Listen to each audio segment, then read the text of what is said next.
কে এই 9 বছরের বালক বাচ্চা হারুন রশিদ একদিন সব এলাকার বড় বড় ওই রাজ দরবারের আলেমদের দাওয়াত দিলেন। দুপুর বেলার খানার আয়োজন, নামি দামি উলামায়ে কেরামদের ডাক দিলেন, সিংহাসনে খানার আয়োজন করলেন।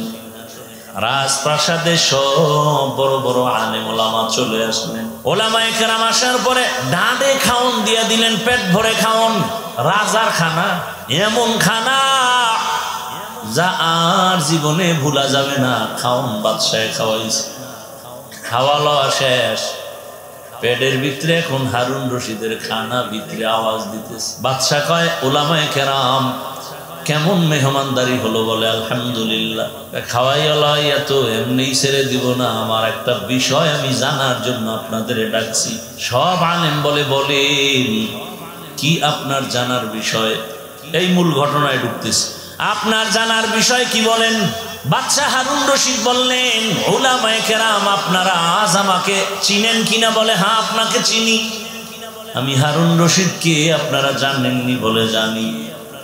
আমার বিষয় আপনাদের ধারণা আছে কিনা? বলে আছে।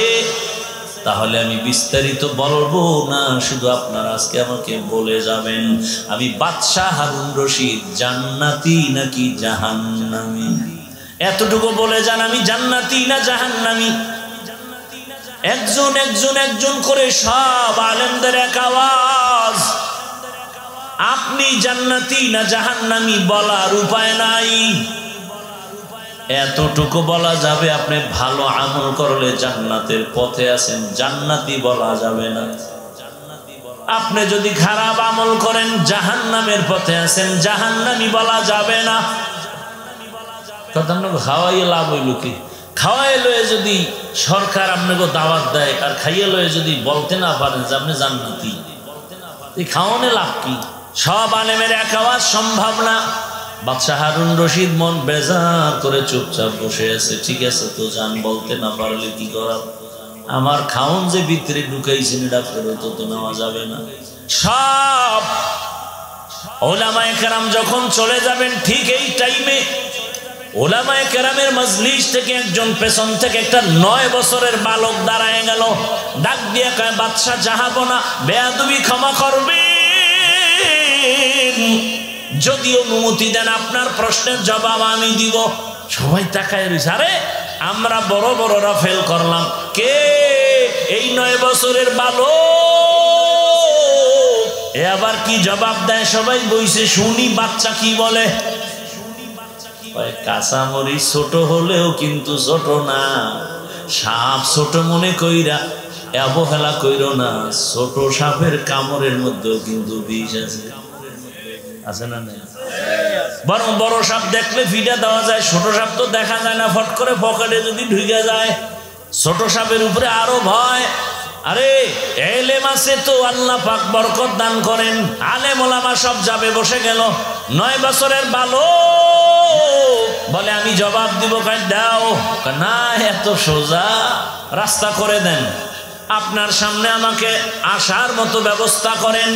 সামনে এসে হাজির। এই বাদশা হারুন রশিদ তো আমলওয়ালা ব্যক্তি, বুজুর্গ মানুষ, অহংকারী না, মূলত আলেমদের আনছেন পরীক্ষার জন্য। বাদশা হারুন রশিদ 9 বছরের বালককে সামনে নিয়ে আসলেন। 9 বছরের বালক বলে, বাদশা প্রশ্নটা আবার করেন। বাদশা হারুন রশিদ আবার প্রশ্ন করল, এই বালক বল, আমি জান্নাতি নাকি জাহান্নামী? বাচ্চা আগুন আগুন প্রশ্ন করছে কে? আমি জবাব দেবে তুমি।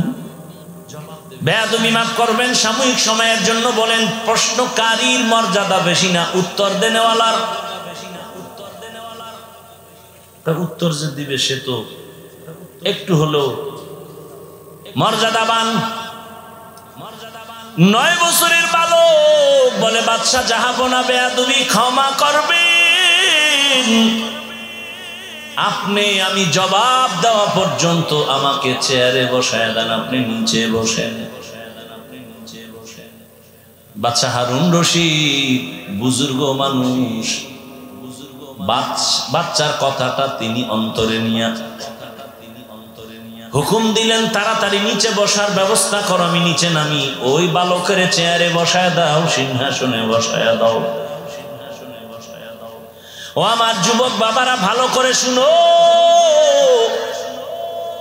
তোমার মেধার মধ্যে আল্লাহ এই পরিমাণ এত পরিমাণ আল্লাহ পাক জ্ঞান দান করেছেন, তুমি এক যুবকের মেধা দিয়ে গোটা দুনিয়া কন্ট্রোল করতে পারো, কিন্তু গুনাহ করার কারণে তোমার মেধা দিন দিন নষ্ট হয়ে যাচ্ছে। আকাশেতে লক্ষ তারা, এক চাঁদের আলো। তুমি যুবক, তোমার জ্ঞান কত বেশি, পরিধি কত, তুমি জ্ঞানটাকে খাটাও না। কবি নজরুলের গুণগান গাও, চিনো না সে কে, তোমার মতোই তো সন্তান। আজকে যাদের বই পড়ে তুমি আজকে শিক্ষিত হয়েছো, তাদের চিনো না, তারাও তো তোমাদের মতোই ছিল, কিন্তু তোমাদের মতো সময় অপচয় নষ্ট করে নাই, যে কারণে তাদের মেহনতের লেখা বই সব ছাত্র ছাত্রীদের কাছে প্রিয় হয়ে গেছে। তারা তো মইরে গেছে, কিন্তু মইরাও সবার অন্তরে অমর হয়ে আছে, তার লেখা বই পড়ো। তুমি মইরে গেলে কি স্মরণ করবে সবাই? মায় বলবে আলহামদুলিল্লাহ একটা বালা গেছি গে, কারণ এই ভোলার জ্বালায় যে কি কান্দা কানছি, কেমন অভিশপ্ত কপাল। তুই মরে গেলে তোর মা খুশি, বাপ খুশি, এমন অভিশপ্ত কপাল নিয়ে জন্ম নিয়েছো। তুমি মরে গেলে এলাকার আলেম খুশি, তোমার কপাল এত বিনষ্ট, কারোর সাথে ভালো আচরণ আদিয়া দিতে পারো না। মায়ের সাথে খারাপ, বাবার সাথে খারাপ, শিক্ষকের সাথে খারাপ, শেষ পর্যন্ত গাড়ির তলে বইলা পাও দুইটা নাই, এরপরে খোদার গজব, কিডনি শেষ, পস্তে পস্তে বিছানায় শেষ হয়ে যায়। সুখে মরে না, সুখে মরে না। এজন্য সারা দেশে বলি, যুবক ডাক্তার হও, ইঞ্জিনিয়ার হও, প্রফেসর হও, বেয়াদব হও না। এসপি হও, ডিসি হও, ওসি হও, চেয়ারম্যান হও, এমপি হও, বেয়াদব হও না। মা বাবার সাথে বেয়াদবি করা যাবে না, শিক্ষকের সাথে করা যাবে না, উলামায়ে কেরামের সাথে করা যাবে না। করলেই আর তারা অভিশাপ দিলেই মরার আগে ধ্বংস শুরু, কোনো সন্দেহ নেই, কোনো সন্দেহ নেই। রাস্তাঘাটে চলি, কত পাগল দেখি উলঙ্গ, ইংলিশে কথা বলে। চিন্তা করলাম, রাস্তার পাগল যুবক আবার ইংলিশ কেন বলে? হিসাব করে বের করলাম, রাস্তার পাগল আসলে ইংলিশ শিখে নাই, বরং ইংরেজি পড়া অবস্থায় বেয়াদবি করে পাগল হয়ে গেছে। পাগল হইতে কি লাগবে? একটা তার ডিস্টার্ব হলেই তো শেষ। ও আমার যুবক বাবারা, ওই বালক যখন বলল আমাকে সিংহাসনে বসায়, নিচে নামেন, বাচ্চা হারুন রশিদ নিচে বসছে, 9 বছরের বালক চেয়ারে আছে, সিংহাসনে আছে। সিংহাসনে বসিয়াই ডাক দিয়া কয়, বাচ্চা, আমার মাওলার ইলম যাদের কাছে আছে তাদের সম্মান এমনই হয়ে থাকে। কি বুঝাইছে? বুঝছেন? ইলম যার কাছে আছে কোরআন ও হাদিসের, তাদের সম্মান এমনই হয়। 9 বছরের বালক সিংহাসনে, আর পুরা দেশের বাদশা নিচে বসা। এটা বয়সে হয় না, টাকায় হয় না, বাহাদুরিতে হয় না, ক্ষমতার মাস্তানিতে হয় না, আমার মাওলার কোরআন হাদিসের ইলমের দ্বারা হয়। ইলমে রায়ে জাজো করদান বেহিসাব, খলকে রাদা দন জওবে বাসওয়াব, হক নাদারত দুস্তে খলকা জারেরা, মিস্তে ই খাসলত কে দিনদারেরা। ইলমের সম্মান, ও ভাই, বুঝাবার স্বার্থে বলি, অহংকারী না। সবার পেটের মধ্যে ক্ষুধা, কিন্তু বসারও বিছানা ভালো না। গাড়ি ভাড়াও কেউ দেয় নাই, বরং টাকা পয়সা রেখে দিছে, দান সৎকা করেছেন। ক্ষুধার চিন্তাও নাই, চুপচাপ বসে আছেন। নিয়ন্ত্রণের জন্য কোনো পুলিশের প্রয়োজন হয় নাই। আমার থেকে টাকাও পাবেন না, খানাও পাবেন না, নগদ কিছু দেওয়াও হবে না। এরপরেও কেন অধীর আগ্রহে বসে আছেন? আল্লাহর কোরআন ও হাদিসের ইলমের বরকত। এটা বুঝার জিনিস, বুঝানোর জিনিস না। ইলমেরা ইজাজ করদান বেহিসাব, খলকেরা দাদান জওয়াবে বাসাওয়াব। 9 বছরের বালক বলে, বাচ্চা, ইলমের সম্মান তো এমনই হয়, টাকায় হয় না, টাকায় হয়, টাকায় হয় না, ইলমের দ্বারা হয়। এজন্যই তো রহমতের নবীর হাতের সাহাবী 7 বছর বয়সে কালেমা পড়েছে হযরতে আলী। রাসূলের কি হয়? চাচাতো ভাই, এখন সাহাবী, কিছুদিন পরে হবেন জামাতা। নবী একটা দোয়া করলেন আলীর জন্য, আনা দারুল হিকমা ওয়া আলিয়ুন বাবুহা, আমি মুহাম্মদ ইলম ও হিকমতের ঘর, আর ওই ইলমের ঘরের দরওয়াজা আমার আলী। 7 বছরের রাসূলের হাতে কালেমা, কেউ বলেন 11, কেউ বলেন 9। আলী আল্লাহর রাসূলের দোয়া পাইয়া এত জ্ঞান বাড়ছে। আলী ওযু করতে গেলে চেহারাটা বিবর্ণ হয়ে যাইত। কেউ আলী এমন কেন? বলে মালিকের দরবারে আদালতে দাঁড়াবো, সেই ভয় আমার চেহারার অবস্থা এমন হয়েছে। আল্লাহর ভয়। হযরত আলী একদিন আল্লাহকে বলেন, হে মালিক, সম্মানের চেয়ারে বসতে হলে 2 পুঁজির একটা লাগে, হয়তো সম্পদ, মাল লাগে, না হয় ইলম লাগে।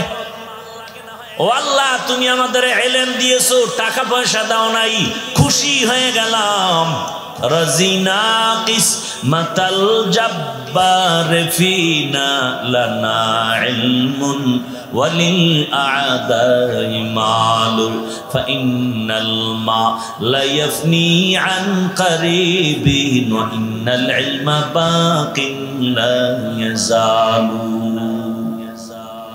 হযরত আলী ইলম পেয়ে খুশি, টাকা পেয়ে খুশি না। আরো কত মজার কথা।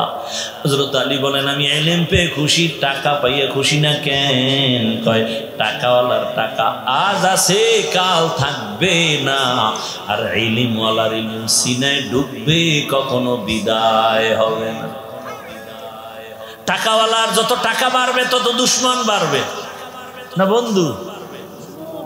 টাকাওয়ালার যত টাকা বাড়ে তত দুশমন বাড়ে। কত বড় দুশমন, ছেলে হইয়া বাবারে জবাই করে। আর ইলমওয়ালার যত ইলম বাড়বে তত মোহাব্বতের বন্ধু বাড়বে।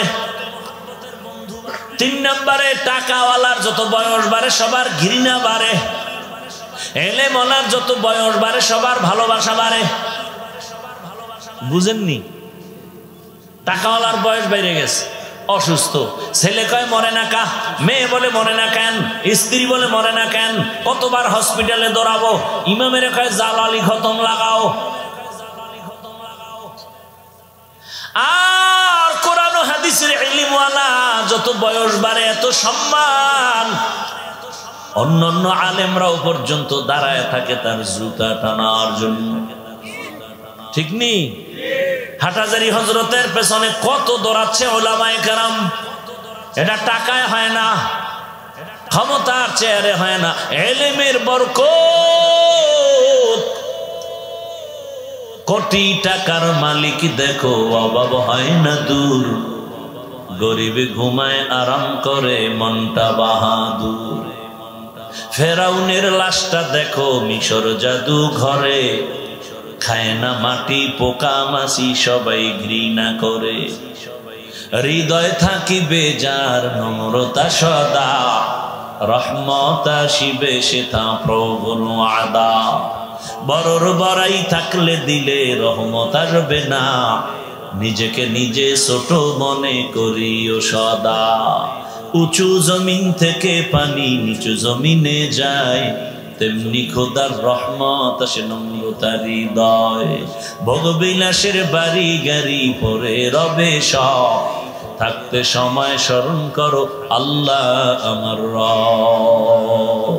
সারা দুনিয়ার ভেতরে আল্লাহ যা কিছু সৃষ্টি করেছেন এগুলোকে এক বচনে বলে মাখলুক, বহু বচনে বলে মখলুকাত। সব মখলুকতের স্রষ্টা একজন, তিনি হলেন খালেক, তার নাম আল্লাহ। এই সব মখলুকতের মধ্যে একমাত্র শ্রেষ্ঠ হলো মাটির সৃষ্টি মানুষ। আল্লাহ তাআলা মানুষের মর্যাদা বাড়ায় দিবেন। মানুষের মধ্যে আবার মর্যাদা কেমনে বলে, সব মানুষ অন্যান্য মাখলুকতের মধ্যে যেমন শ্রেষ্ঠ, আবার এদের মধ্যে যারা ঈমানওয়ালা তারা আরো শ্রেষ্ঠ। ঈমানওয়ালাদের ভেতরে যারা আমলওয়ালা তারা আরো শ্রেষ্ঠ। আবার ঈমান আমলওয়ালাদের মধ্যে যারা তাকওয়াওয়ালা তারা আরো শ্রেষ্ঠ। তাকওয়াওয়ালাদের মধ্যে চূড়ান্ত আল্লাহর একেবারে নিকটে যারা তারা হলেন আম্বিয়ায়ে কেরাম, নবী রাসূলগণ। আর সব নবী রাসূলের মধ্যে শ্রেষ্ঠ রাহমাতুল লিল আলামিন। আর সমস্ত নবীদের উম্মতের মধ্যে আমাদের রহমতের নবীর উম্মত আমরা বড় দামি, বড় শ্রেষ্ঠ। এবার আমাদের মধ্যে আবার ওইভাবে ভাগ, আমাদের ভেতরে যারা ঈমানওয়ালা, আমলওয়ালা, তাকওয়াওয়ালা তারা শ্রেষ্ঠ। আল্লাহ কয় আরো যদি গুনাহ থেকে বাঁচো, বিনয়ী হইয়া চলো, আরো সম্মান বাড়াবো। কয় তা কেমনে? ঈমান আছে সম্মান বাড়লো বেঈমানের উপরে, আমল আছে বেআমলের উপরে সম্মান বাড়লো, তাকওয়া আছে তাকওয়া বিহীনদের উপরে আমার মর্যাদা বাড়লো। কয় এইবার মর্যাদা অন্য লাইনে বাড়বে। কয় কেমনে? এখন তোমাকে ভালোবাসে 5টা লোক, এখন আপনারে ভালোবাসে কতজন এটা তো গণনা করা যায় মোবাইল দিয়ে, না? আপনার ফলোয়ার আছে কতজন? কয় এতজন আমার বন্ধু। আল্লাহ কয় তুই যদি গুনাহ ছাড়ো, নিজেরে বিনয়ী করে চলো, এখন তোরে 500 লোকে ভালোবাসে, 1000 লোক ভালোবাসবে। এক পর্যায়ে যত নিচু হয়ে চলবা, পুরা দেশের মুমিনরা ভালোবাসবে। আরো বিনয় হয়ে চলবা, দেখবা এক পর্যায়ে শুধু মুমিন না, বিধর্মীরাও তোমাকে মহব্বত করা শুরু করবে। আরো বিনয় হয়ে চলবা, এক পর্যায়ে দেখবা তোমারে শুধু মানুষ ভালোবাসে তাই না, জঙ্গলের প্রাণীরা পর্যন্ত তোমারে ভালোবাসা শুরু করবে। বলে তার প্রমাণ কি? বলে তুমি যখন প্রাণীকে কোনো আদেশ দিবা, দাঁড়ায় থাক, দাঁড়ায় থাকবে। এই রকম নজির আমাদের জমিনে অভাব নাই। খাকো বাদ আবো আতিশ বান্দা বামানে তু মুর্দা বাহাক জিন্দা। গরু আপনার কথা শুনবে, নদীর মাছ আপনার কথা শুনবে, উড়ন্ত পাখি আপনার কথা শুনবে, যদি আপনি আল্লাহর কথা শুনেন। কারণ আপনি তো আল্লাহর কাছে শ্রেষ্ঠ ব্যক্তি, আপনি তো জাতি হিসাবে শ্রেষ্ঠ। আপনার কথা দুনিয়ার সব শুনবে যদি আপনি আল্লাহর কথা শুনেন। ওয়া আম্মা মান খাফা মাকাম রাব্বিহি ওয়া নাহান নাফসা আনিল হাওয়া ফাইন্নাল জান্নাতা হিয়াল মাওয়া। হর কে দারত খৌফে হকদার দিল মাদাম জন্নাতুল মাওয়া দেহত উরা মাকাম জুজবা হাকচি জে মখাজ ইনসুজা ফজলে উ আমস্তে দর জুমলা জাহা। আল্লাহর আদালতে যেতে হবে, দাঁড়াতে হবে, হিসাব দিতে হবে। এই পিচ্ছি, তুই আবার ডিস্টার্ব শুরু করলি কেন? তোর এটা ব্যবসা করার জায়গা?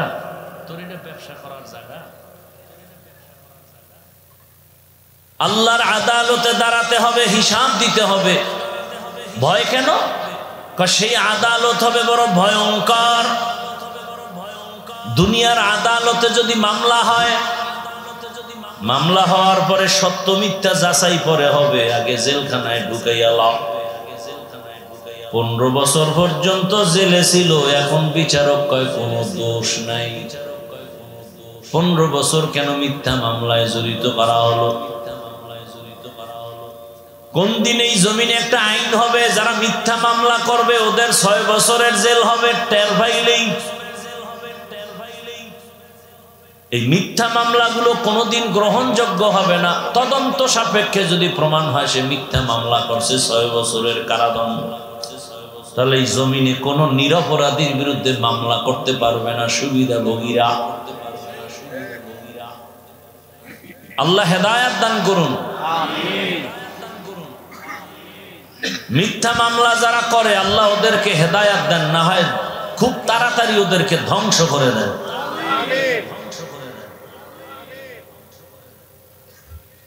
ভাইরা আমার, আল্লাহর আদালতে দাঁড়াইয়া ভয় কেন? বলে দুনিয়ার আদালতেই তো ভয়। বলে তোমার 1 মাস পরে হাজিরা, কোর্টে দাঁড়াতে হবে। দিন যত যায় পেরেশানি বাড়ে, খানাও তেমন খায় না, শুকায় শুকায় যায়। বিচারক যদি ডান বাম করে ফেলে, আমার জেলখানায় গেলে উপায় কি হবে? আমার মাওলার আদালত আরো কঠিন। দুনিয়ার আদালতে একটু লাইন আছে কি? বলে আগে ফয়সালা দিবে, কোনো ভিডাভিডি নেই। ফয়সালা দিয়ে বলবে রে রিমান্ডে নিয়ে যাও আর এক জায়গায়, এখানে নিরাপদ, এখানে কেউ তারে আঘাত করবে না। জেলখানায় নিবে, রিমান্ডে নিবে, আয়না ঘরে নিবে, এইভাবে সেখানে নিয়ে অত্যাচার। কিন্তু আমার মাওলার আদালতটা কেমন? সিরিয়ার জমিন অথবা আরাফার ময়দান হবে আল্লাহর স্টেজ, বিচারালয়, আদালত। আর পুরা জমিনটা হবে কিয়ামতের মাঠ। ভালো করে বুঝেন, আল্লাহর কোরআনের কথা বলতেছি। আমগো কোরআন তো পুঁজি, আজও পর্যন্ত কোরআনের একটা ভুল কেউ বের করতে পারে না। এখন বের করে দেন, এখন দাড়ি কেটে ফেলবে। এখন দুনিয়ার সব কোরআন জ্বালায় দিব, কারণ আল্লাহর কোরআনে ভুল মানি আল্লাহ ভুল, ইসলামও ভুল, জান্নাত ভুল, জাহান্নাম ভুল, আখিরাত ভুল। আর কোরআন ঠিক, সব ঠিক। তাহলে 1500 বছর পর্যন্ত প্রমাণ কোরআন ঠিক। আজও পর্যন্ত একটা ভুল কেউ বের করতে পারে নাই। অতএব এই কোরআন ঠিক, কোরআনের ভেতরের সব বয়ানও ঠিক, কোনো সন্দেহ। আল্লাহ তো চ্যালেঞ্জ দিয়ে দিছেন, আজও পর্যন্ত আল্লাহর কোরআনের চ্যালেঞ্জ কেউ গ্রহণ করতে পারে নাই। বরং বহু পণ্ডিতেরা একটু উল্টা পাল্টা করতে গিয়ে শেষ পর্যন্ত কোরআনের কাছে মাথা নত করে কালেমা পড়েছে। ও আমার যুবক বাবাজিরা, পর্দার আড়ালের মা বোনেরা, বৃদ্ধ বাবাজি, আল্লাহর আদালত বড় ভয়ঙ্কর আদালত। কেমন? বলে আল্লাহ আদালতে বসার পর সূর্যটাকে বলবে নিচে নেমে আয়, তোর যত মুখ উপরে ছিল নিচে কর, যত তাপ ছেড়ে দে। সূর্যের সব তাপ যখন ছেড়ে দিবে, এই পুরা মাটির জমিনটা তামা হয়ে যাবে গরমে।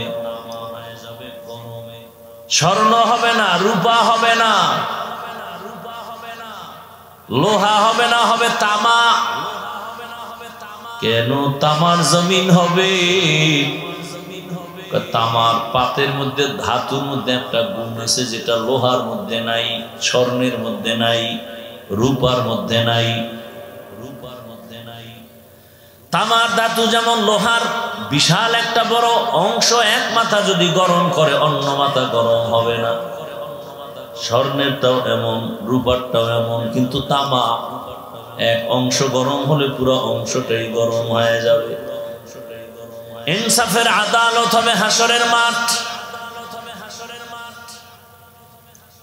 সূর্যের গরম, নাফরমানদের মাথার মগজগুলো ভাতের মারের মতো ফুটতে থাকবে। নারী আর পুরুষ সব এইভাবে একসাথে মিলেমিশে উলঙ্গ সব দাঁড়াবে। আবার অন্য দিক থেকে জাহান্নামের আওয়াজ। নবীজি বলেন জাহান্নাম এত ভয়ঙ্কর আওয়াজ দিবে আর বলবে আল্লাহ বেনামাজি গুলো কই, আমাকে তাড়াতাড়ি দাও, আমার পেটে ক্ষুধা, তাড়াতাড়ি বেনামাজি গুনাহগার গুলো দাও। আল্লাহ বলবেন ফেরেশতা ৭০,০০০ শিকল লাগায় জাহান্নামের গলায় বেঁধে পিছনে টান। ৭০,০০০ শিকল লাগাবে, এক এক শিকলের গোড়ায় ৭০,০০০ ফেরেশতা, পেছনে টেনে ধরে রাখতে পারবে না, বরং জাহান্নামের আওয়াজে হাসরের পুরা মাঠ, এই পুরা জমিনটা থরথর করে কাঁপা শুরু হবে। নারীরাও উলঙ্গ, পুরুষও উলঙ্গ।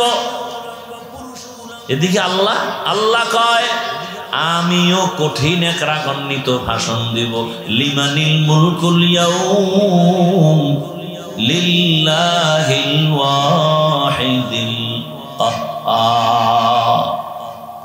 আল্লাহ পাক আওয়াজটা দেওয়া মাত্র হাসরের মাঠ আরো কাঁপা শুরু হয়ে যাবে। আল্লাহর এই আওয়াজ শুনে এমন অবস্থা হবে হাসরের মাঠে, মানুষগুলো বেহুশ অবস্থায় পায়ের উপরে দাঁড়ায় থাকবে ৫০,০০০ বছর বেহুশ। নবীদের কান্না শুরু হয়ে যাবে। মুসা নবী কাঁদবেন, আমার উপায় কি? ঈসা নবী কান্না করবেন, আমার উপায় কি হবে? সূর্যের গরম, জাহান্নামের আওয়াজ, আল্লাহর মেজাজও গরম, দাঁড়ানো যায় না, জমিন তামা। আদম নবী কাঁদবেন, আমার উপায় কি? নূহ নবী কাঁদবেন, ইব্রাহিম নবী কান্না করবেন, আমার উপায় কি? এমন এক হালাত হবে। আল্লাহ কয় ওই দিন আমার দরবারে দাঁড়ানোর ভয় অন্তরে জমা কর, এরপরে জমিনে গুনাহ থেকে নিজেরে বাঁচাও, আমি আল্লাহ ওয়াদা করলাম বিনা হিসেবে জান্নাত দিয়ে দিব। আতিনা ফি দারে দুনিয়া না হাসান, আতিনা ফি দারে উকবানা হাসান, ইয়া গিয়াসাল মুস্তাগীসিন ইহদিনা লিফতিখারা বিল উলুমি ওয়াল গিনা, হর গরিদে নেকো তু তৈয়ার হে, जो न मांगे उससे तू बेजार है। বাদশা হারুন রশিদের নাম শুনছেন আপনারা?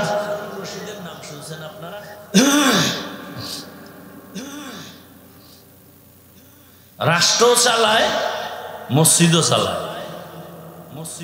এটা হলো সফল রাষ্ট্রনায়ক। অর্থাৎ যে হবেন রাষ্ট্রের ইমাম সে হবে মসজিদের ইমাম, যে হবে মসজিদের ইমাম সে হবে রাষ্ট্রের ইমাম। বাদশা হারুন রশিদের ঘটনা বা নাম কে না জানে? তার স্ত্রীর নাম কি বলেন তো? মাশাআল্লাহ, কি নাম আবার বলেন? জুবাইদা। জুবাইদা কত বড় আল্লাহওয়ালা, কত বড় আল্লাহওয়ালা। হ্যাঁ, পর্দার আড়ালের আম্মা জানেরা ভালো করে শুনেন। মা হওয়া সহজ, তবে আদর্শ মা হওয়া বড় কঠিন। নারী হওয়া সহজ, রমণী হওয়া কঠিন।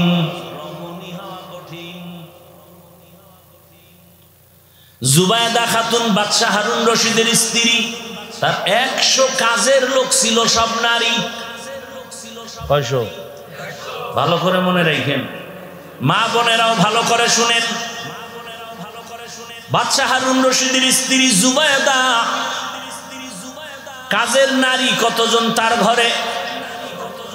সিংহাসন, রাজ পরিবার, ১০০ নারী ছিল, সব কোরআনে হাফেজা।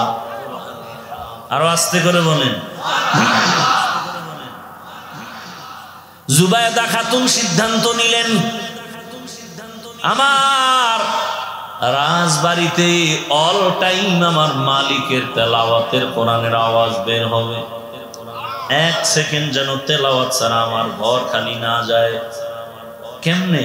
মহিলাদের ভাগ করে দিলে, তুমি আধা ঘন্টা তেলাওয়াত করবা, তারপরে কাজে যাও, উনি শেষ করলে তুমি তেলাওয়াত করো, কেউ শেষ করবে আর একজন। এইভাবে সাজায় দিছেন জুবাইদার বাড়ি এখন 24 ঘন্টা কোরআনের আওয়াজ। এই কালামে জিন্দা কুরআনে হাকিম হিকমতে উলা ইয়াজালাসতু কাদিম। এখন তো মুসলমানের ঘরে কোরআন নাই, আবার অনেক মুসলমানের ঘরে কোরআন আছে, একদিনও খুইলা দেখলো না ভেতরে কি আছে। চিন্তা করছেন? আমরা মুসলমান। আরে ভাই, কোরআন তেলাওয়াত পারেন না, মোবাইলও তো চালাইলে গুনাহ হবে কি? ফজরের নামাজের পরে মক্কা মদিনার ইমামদের তেলাওয়াত চালু করে দেন, সাউন্ড বাড়ায় দেন। ওই ঘরের মধ্যে, ওই বাড়ির মধ্যে কোনো দূষিত কিছু থাকবে না, সব দূর হয়ে যাবে। আমার আল্লাহর কোরআন এমন এক কিতাব যেটা দেখলে সওয়াব, পড়লে সওয়াব, আওয়াজটা শুনলেও চুম্বকের মতো টানে। কি আল্লাহর কোরআনের তেলাওয়াত এমন এক রাকাত নামাজ নাই যেখানে আলহামদু সূরা নাই। আজও পর্যন্ত কেউ কি বলেছে বারবার এক সূরা কেন পাল্টাও, আলহামদু বাদ দাও? বলছে? বরং যার আওয়াজ যত সুন্দর তার তেলাওয়াতের মজা তত বেশি। আলহামদুলিল্লাহি রাব্বিল আলামিন আর রহমানির রহিম মালিকি ইয়াউমিদ্দিন ইয়্যাকা না'বুদু ওয়া ইয়্যাকা নাস্তাঈন ইহদিনাস সিরাতাল মুস্তাকিম সিরাতাল লাযীনা আন'আমতা আলাইহিম গায়রিল মাগযুবি আলাইহিম ওয়ালাদ-দাল্লিন।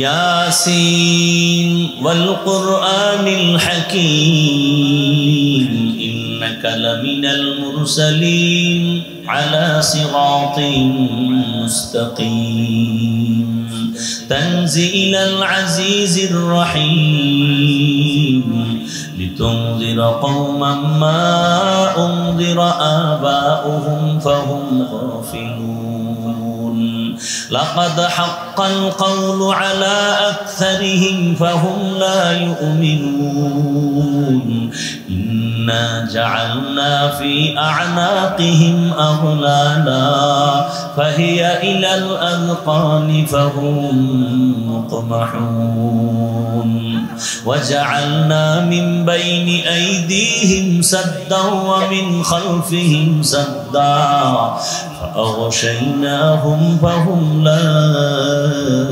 ইউবসিরুন। যত পড়ি ততই মজা, ততই মজা। কি মজা! সুবহানাল্লাহ। আবু জাহিল্লা সারাদিন নবীরে গালি দেয়, রাতে গিয়া রসুলের ঘরের কোনায় চুপচাপ চোরের মতো রসুলের তেলাওয়াত শুনে। এই কালামে জিন্দা কুরআনে হাকিম হিকমতে উলা ইয়াজালাসতু কাদিম বাখা কুরআন কালামুল্লাহ বশনো কদিমাস্তি কদিমাস্তি নইনো। ও আমার যুবক বাবারা, তুমি কোরআন শিখতে পারো নাই, তবে আমার একটা দাবি তোমার কাছে, তুমি মোবাইল তো চালাবা, আমি কেন? বড়রাও এসে যদি তোমার পায়ে হাত রেখে বলে মোবাইল চালাস না, গুনাহ দেখিস না, মানবা না, তবে আমি তোমার গুনায় বাধা দিলাম না। তুমি জানো এটা গুনাহ, তারপরও করো, সেখানে আমার কি করার আছে? তবে আমার একটা দাবি, আকাম সাকাম কইরা যখন তোর শেষ ঘুমের টাইমটা হবে, তখন তুই একটু আল্লাহর কোরআনের তেলাওয়াত চালু কইরা বালিশের পাশে মোবাইলটা ফালায়া আওয়াজ দিয়া ঘুমা। ইনশাআল্লাহ আমি আশাবাদী একদিন দুদিন এক সপ্তাহ যদি তেলাওয়াত শুনো, এক সময় দিল নরম হবে, চোখে পানি আসবে, তুই নিজেই তওবা করবি আর বলবি আর গানের আওয়াজ কানে দিব না। আল্লাহর কোরআন কত মজার তেলাওয়াত। আরে আম্মা জান, ফজরের নামাজের পরে সূরা ইয়াসিন তেলাওয়াত করবেন।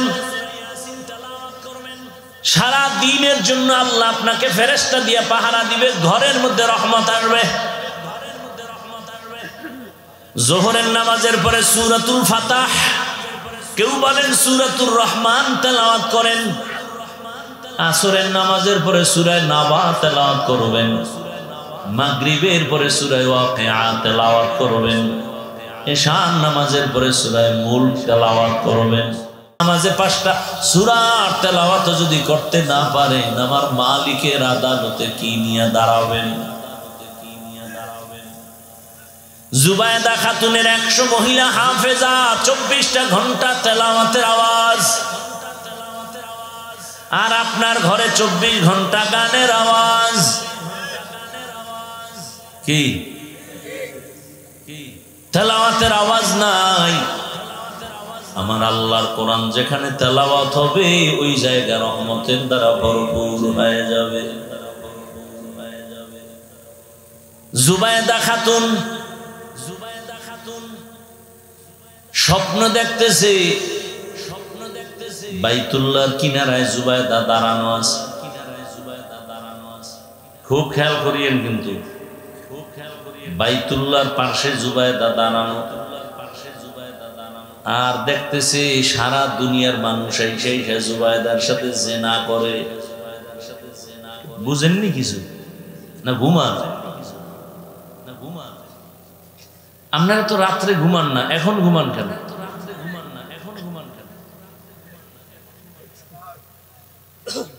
বাইতুল্লাহর কাছে জুবায়দা দাঁড়ানো, স্বপ্ন দেখে, সারা দেশ থেকে মানুষ আসে, আর কি করে তার সাথে। স্বপ্ন কত কঠিন, ব্যাখ্যা কি? জমানার স্বপ্নের তদবির করনেওয়ালা, তাবির করনেওয়ালা, ব্যাখ্যা করনেওয়ালা, যে কেউ স্বপ্নের ব্যাখ্যা করতে পারে না। এ কারণে স্বপ্নের কথা সবার কাছে বলাও যায় না, নিষেধ। যারা ব্যাখ্যা করতে জানে এমন ব্যক্তিদের কাছে স্বপ্ন বলা উচিত। আর আপনি স্বপ্নই দেখেন না, বিড়ি টানতে টানতে ঘুমাইলে কি কচু দেখবেন? আল্লাহ হেদায়েত দান করুন।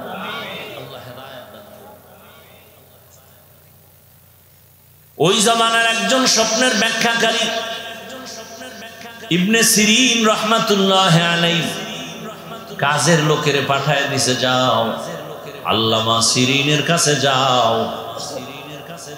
স্বপ্নের ব্যাখ্যা নিয়ে আসো। তবে কে দেখছে নাম বলবা না, জনৈক। খাদেম গিয়া বলে, বুজুর্গ আল্লামা ইবনে সিরিনকে বলেন স্বপ্নের ব্যাখ্যা দেন হযরত। কি স্বপ্ন? বাইতুল্লাহর পাশে দাঁড়ানো এক নারী, আর সারা দেশের মানুষ এসে তার সাথে জিনা করে। আল্লামা ইবনে সিরিন বলেন স্বপ্ন দেখছে কে? নাম কয় নাম বলা যাবে না, কয় ভাগ ব্যাখ্যা দেওয়াও যাবে না। কারণ স্বপ্ন কে দেখছে তার চরিত্র দেখা ব্যাখ্যা হবে।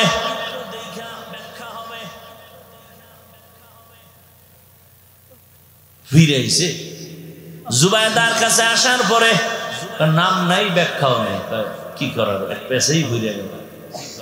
যা গিয়ে বল, নিজের কাছেও তো একটু কেমন কেমন লাগে, জিনা দেখছে, জিনা। বলে গোপনে গিয়া নামটা বলে দাও। বলে দেওয়ার মাত্র আল্লামা ইবনে সিরিন বলে জুবায়দার কপাল খুলছে। জুবায়দার মতো ভাগ্যবতী নারী এ জমিনে এখন আর নাই। জুবায়দার কপাল খুলে গেছে। কি কপাল? বলে জুবায়দার নিজের যে অর্থ আল্লাহ দিছে, ওই টাকা দিয়া বাইতুল্লাহর পাশে এমন খেদমত হবে, সারা দুনিয়াবাসী এসে জুবাইদার খেদমতের অংশগ্রহণ করবে। দেখছেননি স্বপ্ন কি আর ব্যাখ্যা কি? জিন্দেগি মে বন্দগি তু করনা হে, जिंदगी में बंदगी तू करना है, जिंदगी बे बंदगी शर्मिंदा है, जिंदगी बे बंदगी शर्मिंदा है। दुनिया में हो दुनिया का तलबगार न हो, बाजार से गुजर हो खरीदार न हो। ये दुनिया एक मिसले कागज फूल है, ये दुनिया एक मिसले कागज फूल है, जिंदगी में बंदगी तू करना है, जिंदगी बे बंदगी शर्मिंदा है, जिंदगी बे बंदगी शर्मिंदा है, जिंदगी में बंदगी कुन बंदगी, बंदगी बे जिंदगी शर्मिंदगी। খারাপ লাগে আপনাদের? ঘুমে ধরছে? আরে আমি আকাম করে কাটাইলেন কত রাত, আজকে একটু নেক কাম আমল করে কাটান, নিয়ত করা যায় না? আল্লাহ কবুল করে। এত ভেরাম লইয়া বাইচে আছেন কেমন? শয়তানও তো বইয়ে নেই, আগুন লাগছে শয়তানের অন্তরে। শয়তান কিন্তু আমার একটা না, 3 দল জিন শয়তান প্যান্ডেলের বাইরে দাঁড়ায় আছে, গেলি ধরবে। মানুষ শয়তান আপনার ডানে বামে আছে, ফাঁকে ফাঁকে একটা ইনজেকশন দিয়ে খায়। আর কত দেখছুনি টাইম কত, মাথা গরম। আর এক শয়তান বডির ভিতরে আছে, নফস শয়তান, ওইটাকে পাগল হয়ে গেলি। এত টাইম নি মানুষ বিড়ি ছাড়া থাকে, দিয়ে একটা টান মার, আল্লাহ হেদায়েত দান করে। আবার কারো মোবাইলে তো টাইম দেওয়া 12টার পরে আবার আলাপ শুরু হবে, মিস কলের জবাব। আজকের টাইম বছরে একবার আসে এই সুযোগ, কারণ সবার মেয়েরা দোকানে বাটে ঘুরে, ছেলেরাও ঘুরে। আজকে একটু জেলাফি খাবে, মিষ্টি খাবে আর মজা করবে। এখানে বেহেশতের বাগান, আর ওখানে চলে জাহান্নামের বাজার। ওখানে হেনেছে লাভ বেশি দুনিয়ার লাইনে। ওখানে মেয়ে ছেলেও দেখতে পারে, মোবাইল আরে খানাও খাইতে পারে, বয়ানও শুনতে পারে। 3 জিনিস এখানে আসবে কেন? কষ্ট হবে না? আর একটু সামনে যাই, এই ঘটনা বইলেই মোনাজাত হবে। বাকি শেষ করতে পারবো কিনা জানি না, তবে উঠা বসা করলে মোনাজাত দিয়ে দেবো জায়গা। তাহলে উঠবেন না ইনশাআল্লাহ। আর একটা নিয়ত করেন, কাউকে উঠতেও দিবেন। কেউ উঠতে চাইলে আস্তে যেন টের পাওয়া না যায়, 2-3 জনের ধৈর্য জাকাত শোয়াই ফেলাইবেন, আমি যেন টের না পাই। জাকাত শুয়ে থাক, ঘুমা। ভাইরা আমার, কি কন? আরে ভাই আমি কইছি আর এরা করবো, আপনিও তো আর না। ভাইরা আমার, বাচ্চা হারুন রশিদ কত বড় বুজুর্গ এবং রাষ্ট্র চালায়। একদিন তার ওজিরে আজমরে নিয়ে রাস্তা দিয়া যায়। মূল ঘটনা এখনো সামনে, আমার আয়াতের উপরে কিন্তু ঘটনা। আল্লাহর আযাবের ভয় যারা গুনাহ ছাড়বে তারা বিনা হিসাবে জান্নাতি, এই টার্গেটে আমি ঘটনা টানতেছি। হারুন রশিদ রাস্তা দিয়ে চলতেছেন, ঠাডা ভাঙ্গা রোদের তাপ। হঠাৎ তাকায় দেখে রাস্তার পাশে এক বৃদ্ধা বুড়া মানুষ ফলের গাছ লাগায়। বাদশা হারুন রশিদ গায়, বুড়া তুমি কি করো? কয় ফলের গাছ রোপণ করি। তোমার বয়স কত? কয় মরণের সময় কাছাকাছি। কথা তুমি যে এত কষ্ট করো এই রোদের তাপের মধ্যে গাছের ফল খাইতে পারো বানি? জীবনেও না। তো কষ্ট করো কেন? বুড়ায় কয়, রে বাদশা জানেন না আমার পূর্ববর্তী বাপদাদারা গাছ লাগাইছে, আমরা খাইছি, আমরা লাগায় যাব, আমাদের পরবর্তী প্রজন্ম সন্তানেরা ফল খাবে। বুড়ার জবাবটা কেমন হইল? বাদশা হারুন রশিদ খুশি হইয়া 1000 দিনার পুরস্কার দিয়ে দিল। বুড়া তো যেইতেই বুড়া না, বুড়া কয় মাশাআল্লাহ, মানুষ গাছ লাগাইয়া 1 বছর পরে ফল খায়, আমি নগদ পাইছি। এইটা কেমন হইল? বাদশা খুশি হয়ে আরো 1000 দিছে। বুড়ায় কয় মানুষ বছরে ফল পায় একবার, আর নগদ পাইলাম 2 বার। উজিরে কয় বাদশা দৌড় এনতে ভাগেন। এই বুড়ার যে বুদ্ধি, ফকির বানায় ছাড়বে, তাড়াতাড়ি এখান থেকে বের হন। যুবক, মুরব্বী মানো না, না তোর শিক্ষার যোগ্যতা সব বঙ্গোপসাগরে ফেলে দে। মুরব্বীদের অভিজ্ঞতার সামনে যোগ্যতার কোনো দাম নাই।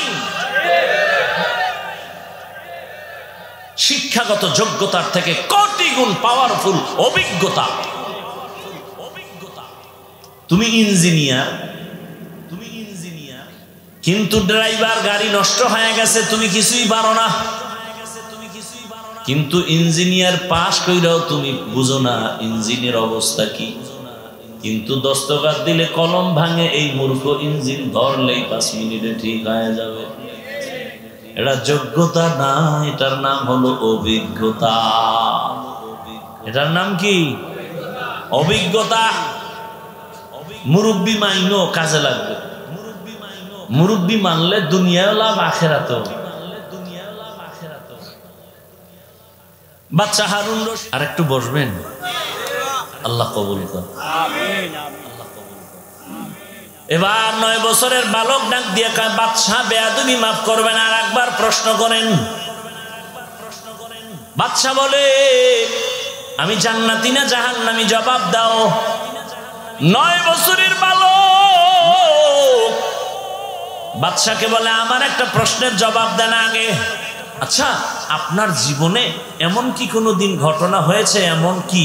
বলে, আপনার সামনে সুন্দরী রূপসী ডানা কাটা পরী দাঁড়িয়ে আছে, আপনি একা, আর ওই ডানা কাটা পরী সুন্দরী রমণী, আপনি চাইলেই গুনাহ করতে পারতেন, আল্লাহর আদালতে হাজিরার ভয়ে গুনাহ করেননি, এমন কোনো দিন হয়েছে? বাদশা হারুন রশিদ বলে, কত শতবার হয়েছে। সামনে সুন্দরী রমণী দাঁড়ানো, আমি চাইলেই গুনাহ করতে পারতাম, কেউ ছিল না, আমি আল্লাহর ভয়ে গুনাহ করি নাই। ভালো চিৎকার দিয়া বলে, ও বাদশা বেয়াদবি মাফ করবেন, আমি ঘোষণা দিচ্ছি আপনি বিনা হিসাবে জান্নাতি। 9 বছরের বালক কয় জান্নাতি, চান্দি গরম হয়ে গেছে। শত শত আলেম ওলামা, এই তুই যে কথা বললি বাদশা জান্নাতি কইল, তুই তো বিনা হিসাবে, দলিল দাও। 9 বছরের বালক বলে, কোনো টেনশন করবেন না, আল্লাহর কোরআন দলিল। কোরআনের আয়াত দলিল, ওয়া আম্মা মান খাফা মাকাম রাব্বিহি ওয়া নাহান নাফসা আনিল হাওয়া ফাইন্নাল জান্নাতা হিয়াল মাওয়া। আল্লাহ ওয়াদা করেছেন দুনিয়াতে গুনার সুযোগ আছে, আল্লাহর আদালতে দাঁড়াইয়া হিসাব দেওয়ার ভয়ে যারা গুনাহ থেকে নিজেকে বাঁচায় রাখবেন, আল্লাহ ওয়াদা করেছেন আমি তাকে বিনা হিসাবে জান্নাত দিব। हर के दारत खौफे हकदार दिल मदनुम जन्नतुल मावा देहद उरामकाम। ও আমার এলাকার মা বোনেরা, ও যুবক বাবারা, ও বৃদ্ধ বাবাজি, পায়ে হাত রেখে বলি, কোনো স্বার্থ নাই। এতক্ষণ চিল্লায় বয়ান করলাম, একবারও বলি নাই আমার মতো টুপি লাগাও, দাড়িওয়ালা হও, তসবি লাগাও, পাগড়ি লাগাও, স্কুলে তালা দিয়া মাদ্রাসায় যাও, বলছি তাবলিগে না গেলে জাহান্নামে যাবা, একবারও বলি নাই। পীরের কাছে না গেলে জাহান্নামে যেতে হবে, একবারও বলি নাই। ও যুবক, জীবনেও শখ লাগাইয়া মনের মতো গুনাহ করেছো, মনে চাইছে দাড়ি রাখবা না, রাখো নাই, মনের শখ লাগছে পার্কে পার্কে দৌড়াবা, দৌড়াইছো, মনে শখ আসছে সারা রাত মোবাইলে গুনাহ করবা, করেছো, মনে শখ জাগছে তুমি এখন মেয়েদের নিয়ে আড্ডা দিবা, নাচ গান করবা, করেছো। ওই শখ আমাদের অন্তরেও কিন্তু আছে। নফস শয়তান আমাকেও ধোঁকা দেয়, জিন শয়তান আমাকেও ধোঁকা দেয়, বরং তোমার থেকে বেশি ধোঁকা আমাকে দেয়। এরপরেও টুপি ফালাই না, দাড়ি ফালাই না, নামাজ ছাড়ি নাই, হালাল ভাবে চলি, গালি দেওয়ার চেষ্টা করি না। ও আল্লাহর বান্দা, তুমি সব মিটায় মিটায় গুনাহ করেছো, পার্কে দৌড়াইলা, মেয়েদের নিয়ে আড্ডা দিলা, সারা রাত মোবাইলে গুনাহ করলা, হাতের গুনাহ, জবানের গুনাহ, অন্তরের গুনাহ, চোখের গুনাহ, এত কিছু করার পর আমাদের শখ থাকলেও করি নাই, বেপরদায় চলি নাই। ওরে বাবা, নামাজ ছাড়তে পারি না কেন? আল্লাহর আদালতে কেমনে দাঁড়াইয়া হিসাব দিব রে বাবা, ওই ভয় চোখের পানি পড়তেছে আলেম ওলামার।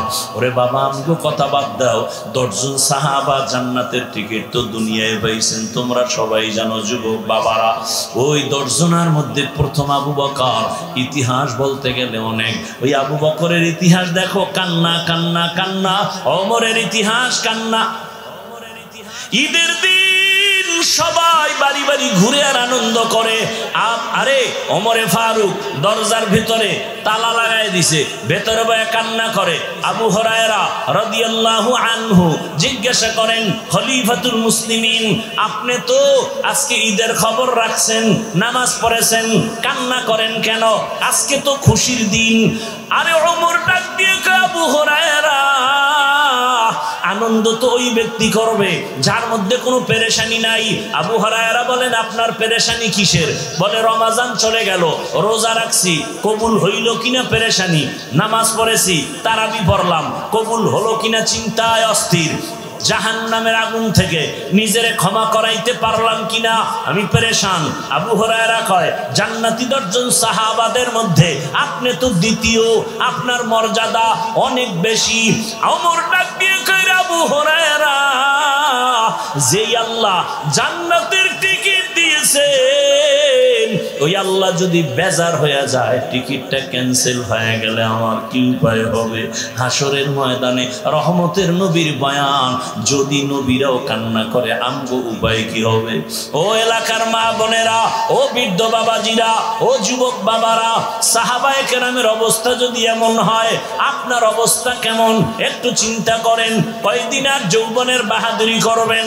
চোখের সামনে লাশ আর লাশ আর লাশ, পানির নিচে যুবকের লাশ, ঘুমের বিছানায় যুবকের লাশ, গাড়ির নিচে যুবকের লাশ।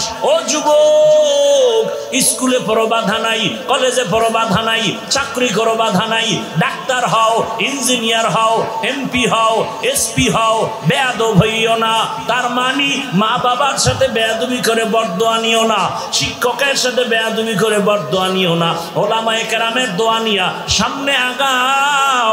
একটু নজর করো, ভালো করিয়া দেখো তো তোমার মতো যুবক জীবনে মাদ্রাসায় পড়ে নাই, আলিফ বাতা জানে না, স্কুলে পড়ে, কলেজে পড়ে, সত্য কথা স্বীকার করো, কলেজে পড়িয়াও 5 ওয়াক্ত নামাজ পড়ে নাই।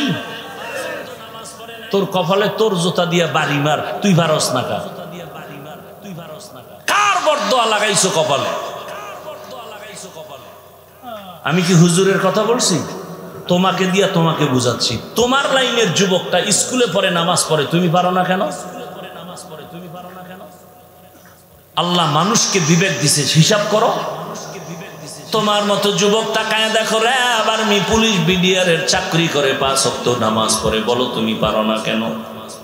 তোমার মতো যুবক রাস্তায় গাড়ি চালায়, ড্রাইভারি করে, নামাজ পড়ে, তুমি কেন পারো না? কৃষি কাজ করে, নামাজ পড়ে, তুমি কেন পারো না? নদীর মধ্যে মাছ ধরে, নামাজ পড়ে, যুবক তুমি পারো না কেন? ডাক্তার, প্রফেসর, ইঞ্জিনিয়ার, 5 ওয়াক্ত নামাজি অভাব নাই, তুমি কেন পারো না? ব্যবসা করে, চাকরি করে, নামাজ পড়ে, তুমি পারো না কেন? মনে করছো কি হুজুরদের কথা মিথ্যা? কোরআন মিথ্যা না রে বাবা, না। সামনে শীত আসতেছে, শীতের মধ্যে ফজরের সময় ওযু বানাইয়া নামাজ পড়তে কি কষ্ট, তারপরও তো নামাজ ছাড়ি না রে বাবা। বেয়াদবি, ক্ষমা চাই, রাগ করিও না।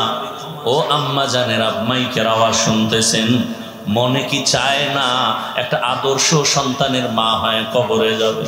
আপনারা তো নবীদের মায়ের মতোই দামি, আপনারা তো সাহাবায়ে কেরামদের মায়ের মতোই মা, আলেমদের মায়ের মতো মা। ও আম্মা জান, আপনারা তো খাদিজাতুল কুবরা রাদিয়াল্লাহু আনহার মতোই নারী, আকৃতিতে আম্মা জান আয়েশা রাদিয়াল্লাহু আনহার মতো নারী, ফাতেমা রাদিয়াল্লাহু আনহার মতো নারী। জানেননি এই জমিনে আল্লাহর এক বড় দুশমন ছিল ফেরাউন, তার স্ত্রীর নাম কি? এত বড় বেঈমানের ঘরে থেকে আসিয়া কেমন দামি হয়েছে জানেননি? নবীজি বলেন জান্নাতের ভেতরে আসিয়ার সাথে আমি মুহাম্মদের সাথে বিবাহ হবে। ও পর্দার আড়ালের মা বোনেরা, ও মা, আপনার স্বামী তো ফেরাউনের মতো খারাপ না। আপনি নামাজ পড়লে স্বামী খুশি, আপনি পর্দায় থাকলে স্বামী খুশি হয়, আপনি মোবাইল না চালাইলে স্বামী খুশি হয়। ও আম্মা জান, ওই ফেরাউনের ঘরে থাকিয়া আসিয়ার মতো বান্দি আল্লাহর মোহাব্বত নিয়ে যদি কবরে যেতে পারে, আপনি কেন পারবেন না? একটা ভালো সন্তানের মা হইয়া এরপরে কবরে যান। সন্তানকে ডাক্তার বানাবেন, বেয়াদব বানাবেন না। ইঞ্জিনিয়ার বানাবেন, বেয়াদব বানাবেন না। প্রফেসর বানাবেন, বেয়াদব বানাবেন না। আপনার সন্তানের ব্যবহারে কোনোদিন মা বাবা যেন কষ্ট না পায়, আলেম কষ্ট না পায়, শিক্ষকেরা কষ্ট না পায়, মুরব্বীরা কষ্ট না পায়, এমন একটা আদর্শবান ডাক্তার যদি রেখে যান, ডাক্তার হইয়া তেলাওয়াত করবে, মা বাবার জন্য দোয়া করবে, রোগীও দেখবে, নামাজও পড়বে, এমন ডাক্তার নাই? অনুরোধ করে বলছি, এখনো সময় আছে, তওবা করেন। ও মা বোনেরা, ও আমার যুবক বাবারা, আল্লাহর কাছে দিল খুলে তওবা করো।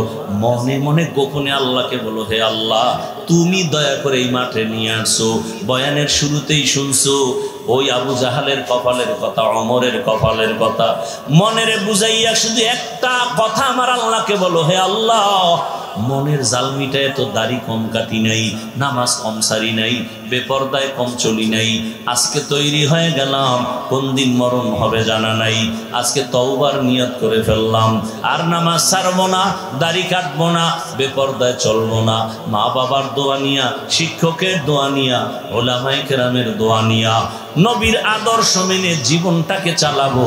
তওবা করার মতো যদি কারো অন্তর তৈরি হয়, মুনাফিকি না থাকে, খাঁটি তওবার নিয়ত যাদের আছে, দুটো হাত আমার আল্লাহকে দেখাইয়া দাও। আয় আল্লাহ, আমাদের হাতগুলো কবুল করে নেন, তওবা কবুল করে নেন। আয় আল্লাহ, তওবার উপরে মজবুত হইয়া চলার তৌফিক দান করেন, আমিন।